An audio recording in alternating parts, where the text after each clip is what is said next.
যদি আপনার মনে হয় যে দেয়ালে পিঠ ঠেকে গেছে, কেউ কিছু করতে পারছে না আপনার জন্য, আপনি পরিপূর্ণ ইয়াকিনের সাথে, দৃঢ় বিশ্বাসের সাথে এই 4টা আমল নিয়মিত করবেন। সকল পেরেশানি থেকে, সকল টেনশন থেকে বের হওয়ার পথ আল্লাহ তাআলা অলৌকিকভাবে তার জন্য আবিষ্কার করে দিবেন ইনশাআল্লাহ। গুলি মিস হতে পারে, আপনার দোয়া মিস হবে না। আমি এমন এক ভয়াবহ বিপদে আছি যা থেকে উত্তরণের কোনো পথ আমার সামনে খোলা নাই, এমন কোন আমল শিখিয়ে দিবেন যে আমলের মাধ্যমে এই ভয়াবহ বিপদ থেকে আমি রক্ষা পেতে পারি। ভাইরা আমার, এই ধরনের প্রশ্ন আমাদের কাছে অহরহ আসে যে এমন বিপদে আছেন যে বিপদ থেকে আসলে রক্ষা পাওয়ার জন্য আপাত দৃষ্টিতে কোনো পথ উনি দু চোখে দেখতে পাচ্ছেন না, এক কথা দেয়ালে পিঠ ঠেকে গেছে। এইরকম পরিস্থিতিতে একজন ইমানদার আল্লাহ রাব্বুল আলামিনের কাছে তার এই সমস্যাকে তুলে ধরবার জন্য কয়েকটা আমল আমরা বলতে পারি, যে আমলগুলোর মাধ্যমে আল্লাহ তাআলা ওই অসম্ভবকে তার জন্য সম্ভব করবেন ইনশাআল্লাহ। এবং এই আমলগুলোর চর্চা আমার জীবনে আমি করে দেখেছি, এগুলোর প্রয়োগ করে দেখেছি, আমলগুলো করে দেখেছি। আলহামদুলিল্লাহ, যেখানে মনে হয়েছে এই সমস্যা বাহ্যিকভাবে সমাধান যোগ্যই না, আল্লাহ তাআলা সেটাকে অলৌকিকভাবে সমাধান করেছেন। আমার জীবনে বহুবার আমি দেখেছি এরকম 4টা আমল আছে যেগুলো আমরা কোনো বিপদে পড়লে, নারী হোক, পুরুষ হোক, পারিবারিক হোক, আর্থিক হোক বা নিরাপত্তা সংশ্লিষ্ট হোক, যে কোনো সমস্যা হোক, যদি আপনার মনে হয় যে দেয়ালে পিঠ ঠেকে গেছে, কেউ কিছু করতে পারছে না আপনার জন্য, আপনি পরিপূর্ণ ইয়াকিনের সাথে, দৃঢ় বিশ্বাসের সাথে এই 4টা আমল নিয়মিত করবেন।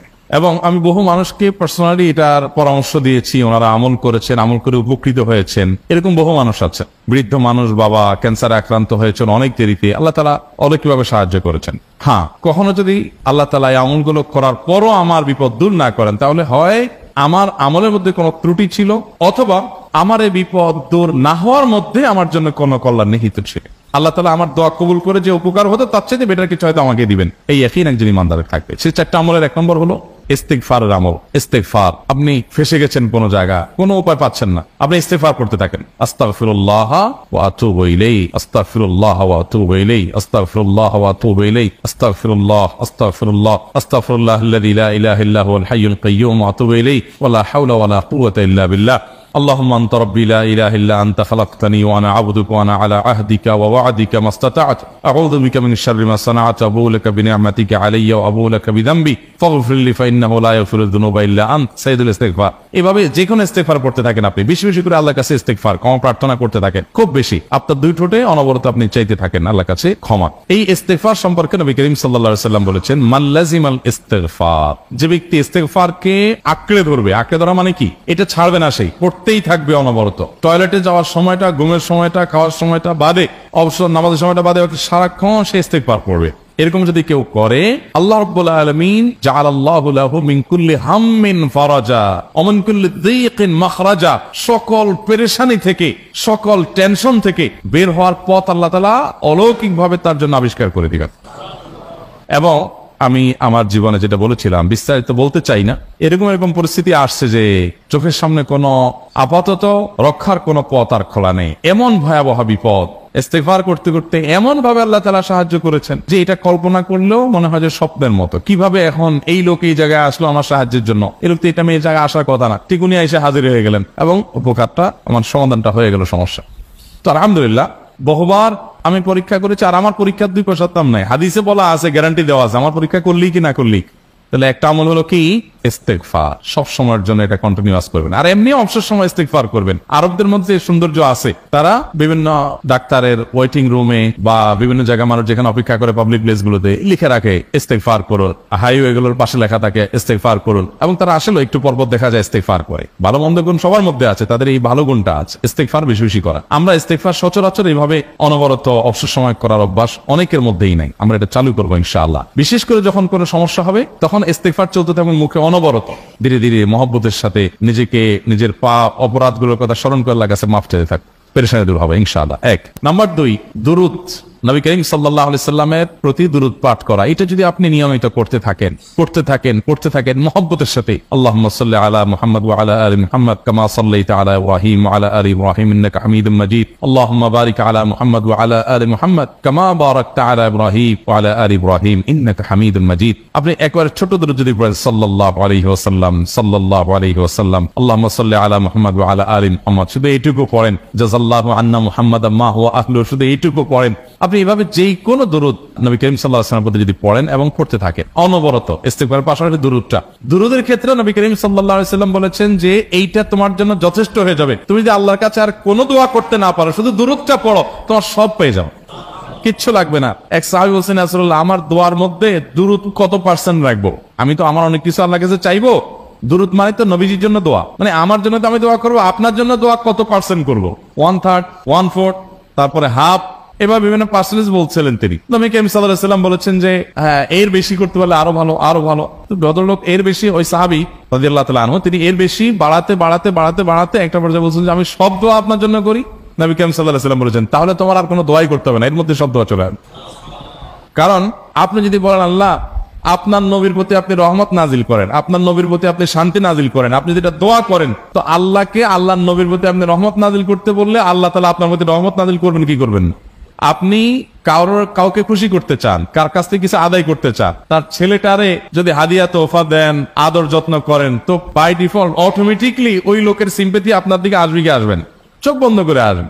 তো আল্লাহর নবীর জন্য যখন আপনি দোয়া করবেন, তখন আল্লাহ তাআলা আপনার মধ্যে রহমত নাজিল করবেন। এটা নবী সাল্লাল্লাহু আলাইহি ওয়াসাল্লামের ওয়াদা।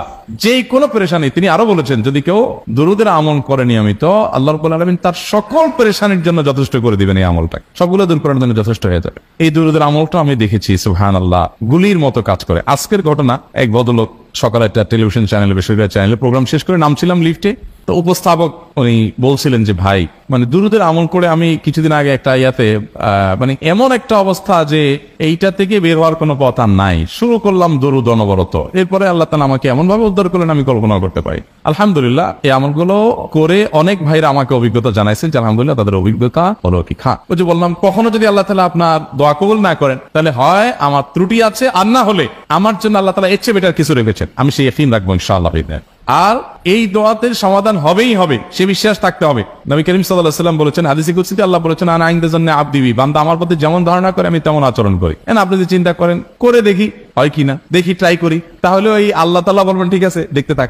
আপনি যদি ইয়াকিন করেন যে না, নবী করিম সাল্লাল্লাহু আলাইহি ওয়াসাল্লাম যে বলেছেন, অতএব সেটা হবেই, আর আল্লাহ রাব্বুল আলামিনের কাছে আমি ওইভাবেই চাবো যে আল্লাহ দিবেনই, আমি নিয়েই ছাড়বো, ইনশাআল্লাহ গুলি মিস হতে পারে, আপনার দোয়া মিস হবে না। ওই ইয়াকিন, ওই ঈমান আমার মধ্যে আনতে হবে, চেষ্টা করবো তো ইনশাআল্লাহ। তাহলে দুইটা আমল হলো, ইস্তিগফার আর দুরুদ। 3 নম্বর আরেকটা আমল হলো দোয়া ইউনুস।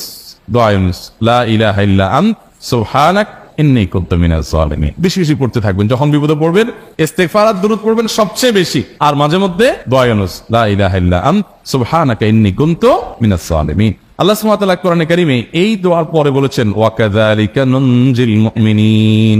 এই দোয়া পাঠ করার মাধ্যমে ইউনুস আলাইহিস সালামকে পৃথিবীর ইতিহাসের সবচেয়ে অলৌকিক ঘটনা, সকল সায়েন্স, সকল আপনার বিজ্ঞানের তত্ত্ব সবগুলোকে ভুল প্রমাণ করে দিয়ে ওই জায়গাটার জন্য আল্লাহ তাআলা ইউনুস আলাইহিসকে মাছের পেটে ঢোকার পর সেখান থেকে আবার জীবিত রেখে বের করেছে। অক্সিজেন অভাবে সেখানে এমনি মারা যাওয়ার কথা, আরো নানা কারণে মারা যাওয়ার কথা, তাই না? কিন্তু আল্লাহ তাআলা তাকে রক্ষা করেছেন, কারণ উনি এই বিপদে পড়ার পর থেকে এটা পড়তেছিলেন, লা ইলাহা ইল্লা আনতা সুবহানাকা ইন্নী কুনতু মিনাজ জালিমিন। তো আল্লাহ তাআলা কোরআনে বলেছেন, এটা ইউনুস, তার নবী ইউনুস আলাইহিস সালামকে আল্লাহ তাআলা এটার মাধ্যমে রক্ষা করেছেন, সেটা তার জন্য খাস না, এটা তার জন্য স্পেশাল না, বরং আল্লাহ বলেছেন ওয়া কাযালিকা নুনজিল মুমিনিন, এটা দিয়ে আমি তাকে রক্ষা করেছি, একইভাবে ঈমানদারদেরকেও এটার মাধ্যমে রক্ষা করব। এটা বড় অস্ত্র পেয়ে গেলাম। দোয়া ইউনুস বেশি বেশি পড়বো ইনশাআল্লাহ, লা ইলাহা ইল্লা আনতা সুবহানাকা ইন্নী।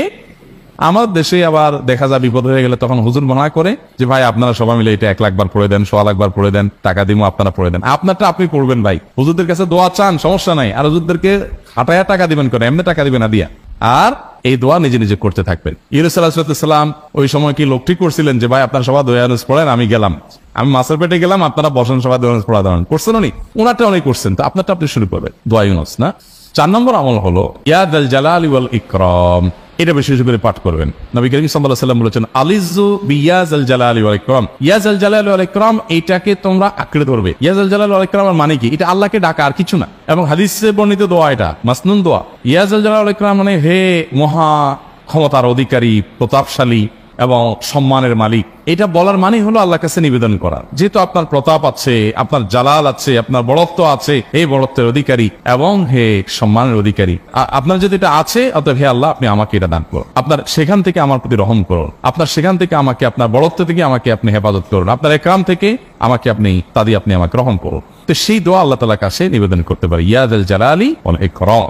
এর পাশাপাশি তাহাজ্জুদের নামাজ এবং যে কোনো নফল নামাজ, কারণ নবী সাল্লাল্লাহু আলাইহি সাল্লাম ইজা হাযাবাহু আমরুন সাল্লা, নবীজি সাল্লাল্লাহু আলাইহি সাল্লামের কোন পেরেশানি শুরু হলে আগে ওযু করে 2 রাকাত নামাজ পড়তেন, ওযু করে 2 রাকাত নামাজ পড়তেন। আমাদের যখন পেটে ব্যথা শুরু হয় আগে কার কথা মনে পড়ে? ডাক্তারের কথা মনে পড়ে। যখন গায়ে জ্বর আসে সবার আগে মনে পড়ে কিসের কথা? নাপা, নাপা, ঠিক না? জ্বর আসছে গায়ে, সবার আগে আমরা কি চিন্তা করি? নাপা। নাপা আপনি চিন্তা করেন, খান, নিষেধ না তো, ওষুধ গ্রহণ করা সুন্নত, নবী সাল্লাল্লাহু আলাইহি সাল্লাম নির্দেশ করেছেন ওষুধ সেবন করতে, আপনি করেন, ভালো কথা। কিন্তু ইমানদার সবকিছুর আগে ব্যথা আসছে, তাহলে ব্যথার জন্য একটা ওষুধ দোয়া শিখেছেন, দোয়াটা আগে করবে, পাশাপাশি ওইটা করুন, এলো ইমানদারের কাজ। আমরা আজকাল ইমান থেকে অনেক দূরে সরে গেছি। আল্লাহ আমাদের সেই ইয়াকিন দান করুন। তাহাজ্জুদের সময় দোয়া অনেক বেশি দোয়া কবুল হয়। তাহলে 4টা আমল ইনশাআল্লাহ আপনাকে এই ভয়াবহ বিপদ থেকে উদ্ধার করার জন্য সাহায্য করবে ইনশাআল্লাহ। সে ইয়াকিন নিয়ে করবেন। সেই সাথে as-সাদাকা তারদুল বালা, দান সাদাকা করা, অন্যান্য যে আমলগুলো আছে টুকটাক সেগুলোর সাথে সাথে চালানো। বাকি এই 4টাকে বেসিক্যালি একটু জোরালোভাবে করতে